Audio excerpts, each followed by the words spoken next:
Hi everyone, so welcome to your second lecture for this week, this time thinking about research ethics. So as I highlighted in the first video, ethics are a huge part of when we're designing, when we're planning a piece of research. We have to really show that we've been thinking about ethics from the very beginning.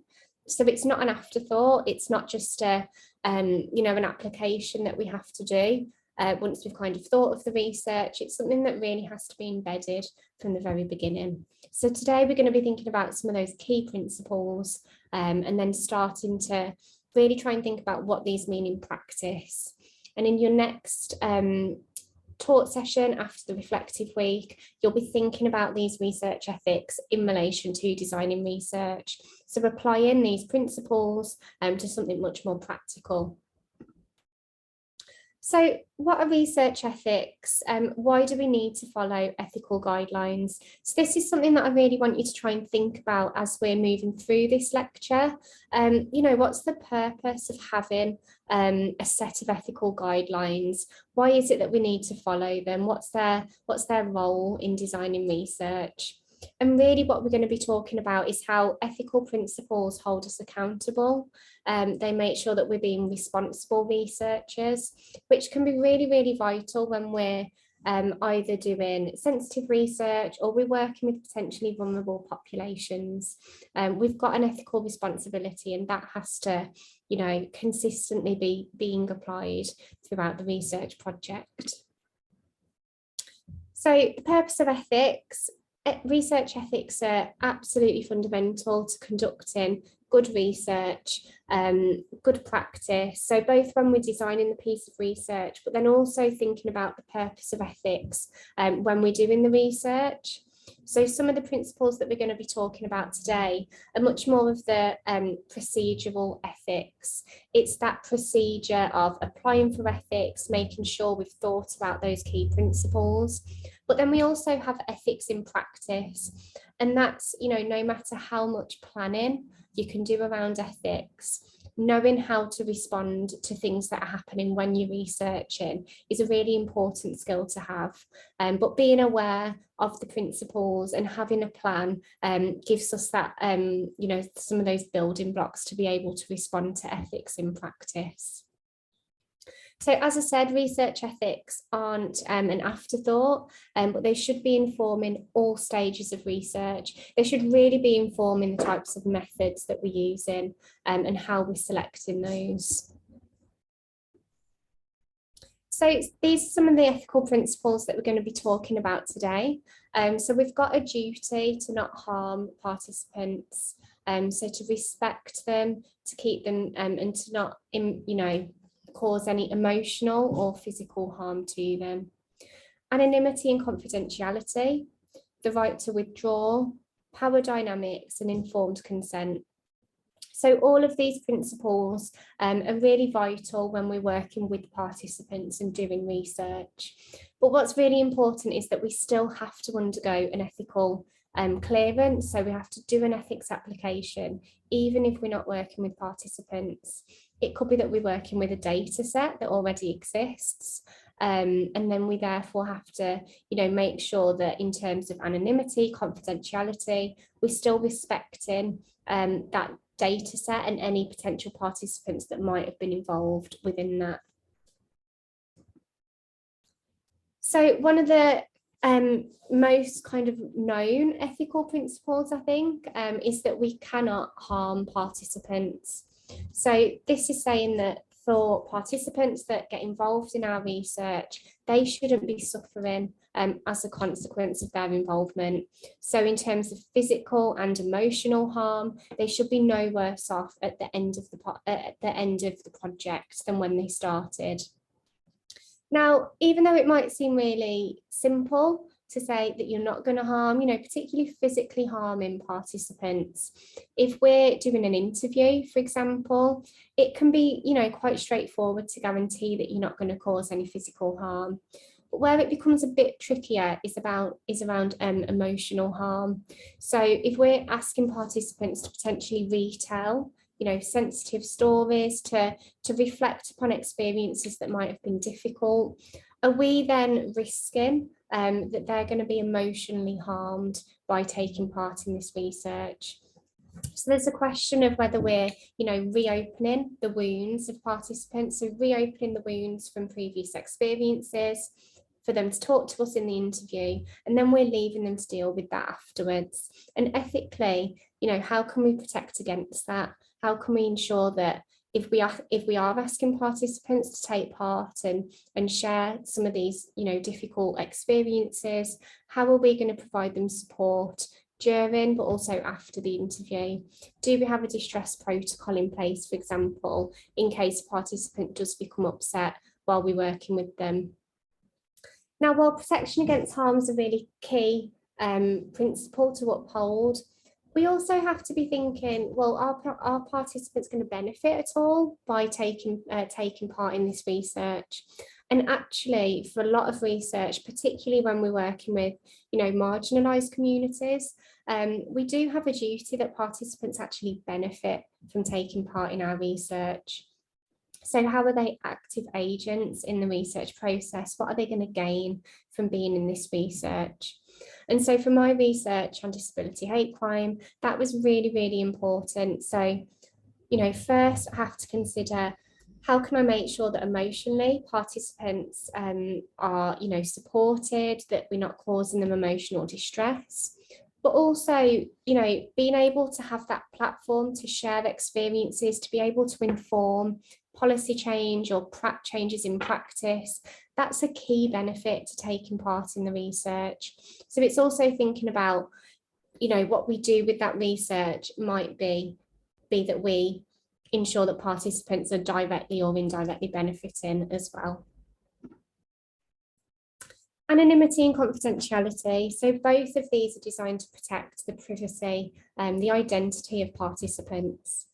Anonymity is really important in making sure that any markers of identity can't be kind of obtained, aren't recognisable when accessing the research data.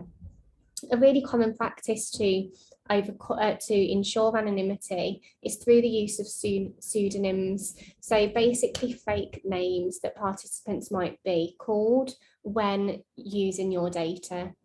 So for my research, I asked participants to choose their own pseudonym, so their own fake name. And that was so that I could talk about their experience, I could use quotes from them, but I'd use a different name. So it wasn't, immediately identifiably their experience for someone else that's engaging with that data.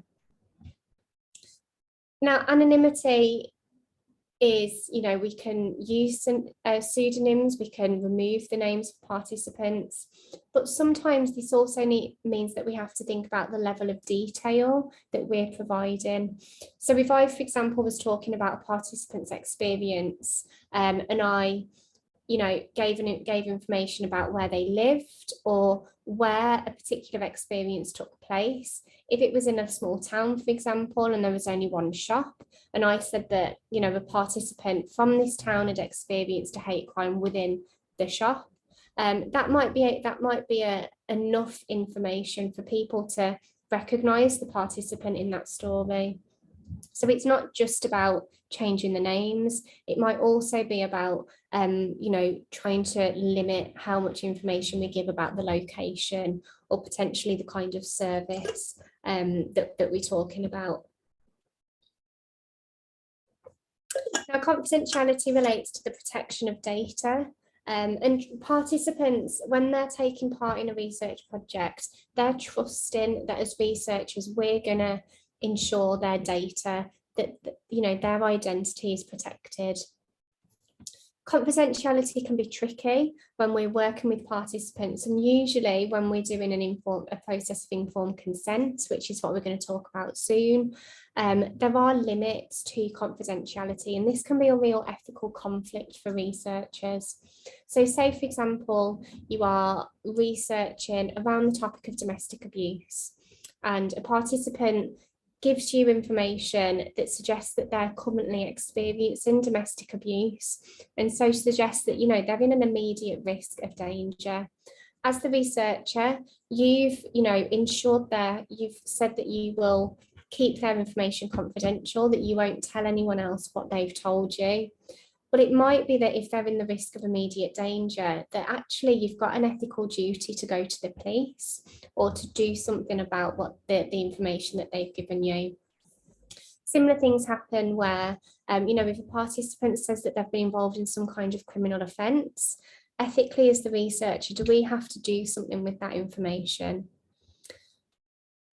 And so, so ethical guidelines say that, as researchers, we really do have to try and uphold confidentiality and anonymity unless there are these really clear overriding reasons that we would do otherwise. So withdrawal, usually, again, this is something that's spoken about and discussed while doing the process of informed consent. But withdrawal means that there's going to be a point that, participants can withdraw from a research project. Now, that could be during an interview. They could decide to stop the interview and withdraw from the research project. It could be after they've been involved in research. So after they've done an interview, after they've done a focus group, and they could say, actually, I don't want to be part of this project anymore. And what they can do is they withdraw their participation, but they can also withdraw any data. So if you've done an interview, they can withdraw that interview and say that you can't use it for the research project anymore. For most projects, there's going to be a limit to when we can offer withdrawal. And this can be a real ethical tension as well if a participant asks to withdraw after that deadline's passed. So, for example, your dissertation next year, if you offer participants the opportunity to withdraw until, say, a month before the deadline, because by that point you're going to have needed to do the analysis, to write up the research. What happens if they ask to withdraw after that point? That could have a real knock-on effect to you being able to finish and submit the dissertation.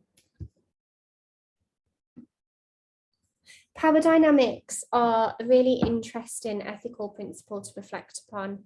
So power dynamics might be where, as the researcher, we have a certain power over participants. So we're, potentially in control.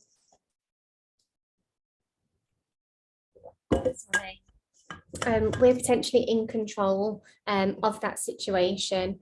And if we're asking participants to share stories with us, to share experiences, the impact that power dynamic has can, change maybe what they want to tell us. It could also be, say you are doing a research project within a school.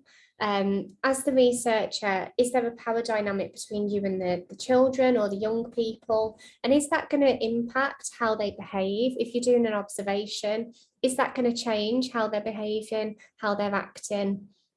So it's also about thinking about your role as the researcher and how that, that power dynamic might alter participants' behaviour or the kind of information that they disclose. Now, there are methods that we can use to try and alleviate some of these power imbalances. So for my research project that was on disability hate crime, one of the workshops that I did was asking participants to create a mood board. And so it was a really open, really flexible workshop where it wasn't a case of me, continually leading that workshop, asking questions. I just asked them to engage in this activity, and then I just wandered around having conversations with them. So it was much more about them, making the mood boards. They were leading that session rather than me leading the session as the researcher. So we can also think about the kinds of methods that we use to try and alleviate some of these power dynamics. And it also makes us think, are we working with or on participants?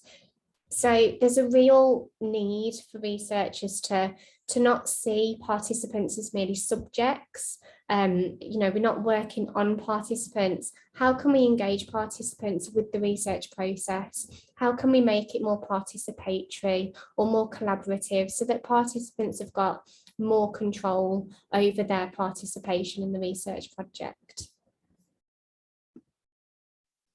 Informed consent is a crucial part of research. So Informed consent is to ensure that individuals are not being coerced into being involved in the research project, that it's not against their will. So participants have read the information sheet, they've maybe had a conversation about what the research is about, and it's saying that participants have to have a full understanding of what's going to be involved in their participation, a full understanding of the project, to be able to make an informed decision about whether or not they want to be involved.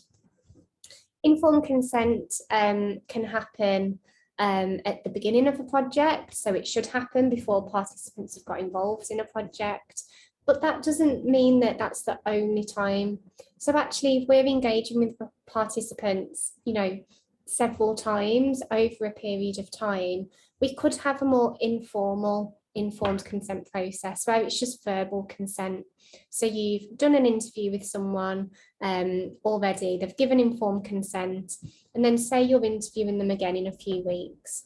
It could be that verbally, before you start that interview, you make sure, are you still happy to continue? Are you happy to answer questions about this topic? So it doesn't always need to be a formal process, but it's something that we should still be very attentive to throughout the research process. Now, there are also questions around informed consent and what kind of assumptions we're making about the capacity to consent. And actually, this can exclude certain people. So typically, children and potentially vulnerable adults have been excluded from the research process because of the assumption that they can't give, they don't have the capacity to make a decision. So when we're thinking about informed consent, how can we make that accessible? How can we ensure that we're really working with potential participants so that they can understand? A way that we can do that, so informed consent tends to be a text-based document that we hand to participants, get them to read, and then they will fill it in. So actually, can we have a conversation around the research? Can we use, do we have to rely on text-based information, or can we present that information in a different way? So it's about thinking, it's not okay to just exclude certain participants. So how can we make it that they can get involved in this project? How can we ensure that they have an understanding and are able to therefore, get involved? So covert research is, I wanted to talk about this because that completely misses out that process of informed consent. So in covert research, the researcher is kind of undercover. So this is where participants don't know that they're being observed. They don't know that they're part of a research project. And that can be to try and reduce observer effect, to be able to study participants in their natural environment. So it could be a case, a situation where, you're doing a research project about food choices that people make when they're shopping. So what shopping choices are people making when they're doing their weekly food shop? Now, if you were doing informed consent, you could do that at the supermarket, and you would ask people, this is what I'm interested in. Are you okay to tell me about your choices? You might have an interview, you might have a conversation, do a survey. If it was covert research, you wouldn't tell participants that you were doing that. So you might just observe the choices that they're making. Now, this would mean that as the researcher, you're not impacting their decision. So if we're saying to people, oh, we're really interested in the choices that you're making when you're shopping, they might become a bit more aware of the choices that they're making, and it might make them change how they behave. Whereas with covert research, you miss out that. So you're observing from a distance, so that you're not impacting how participants behave or the choices that they make. Now, we're going to think about this in a few weeks, but what are the advantages and disadvantages of this approach? What ethical implications does this raise? I'd be really interested, when we come back after Reflective Week, to see what you think about this. And we are going to look at some examples of covert research. to think about where some, is it appropriate, or actually ethically should we not be doing that kind of research? Should participants know if we're, researching them? Is it okay to go undercover? Now, finally, we're going to start thinking about research ethics at home. Now, this is really to help get you thinking for next year for your dissertation. So just to have some understanding of the kind of procedure that you're going to have to go through.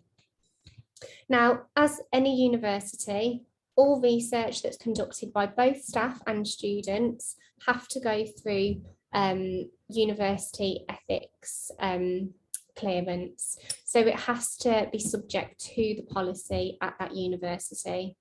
So all research that's conducted, it has to be approved before data collection can take place. So you can't just go and do a research project without doing ethical clearance first. Now, all research has to undergo this process. So even if you're not working with participants, even if you're doing a literature-based piece of research, you still have to engage with this process. And you can get information on Hope's research ethics on the webpage, so you can get the link in the lecture slides. You can also do the application through MyHope. So you can do it directly through MyHope. There's a research tile on there, and you can do it through there. So as I said, all students have to complete an ethics form, even if you aren't doing an empirical project, even if you aren't going out and working with participants, you still have to do an ethics application. And you can do that by going onto the Hope website, and there's a little tab, apply for ethical clearance. But as I said, you can also do it directly through your MyHope webpage. And next year, when it comes to dissertation, this is something that your supervisor will show you how to do. So you're not expected to go off and do the ethics on your own. You will get guidance from your supervisor to help you.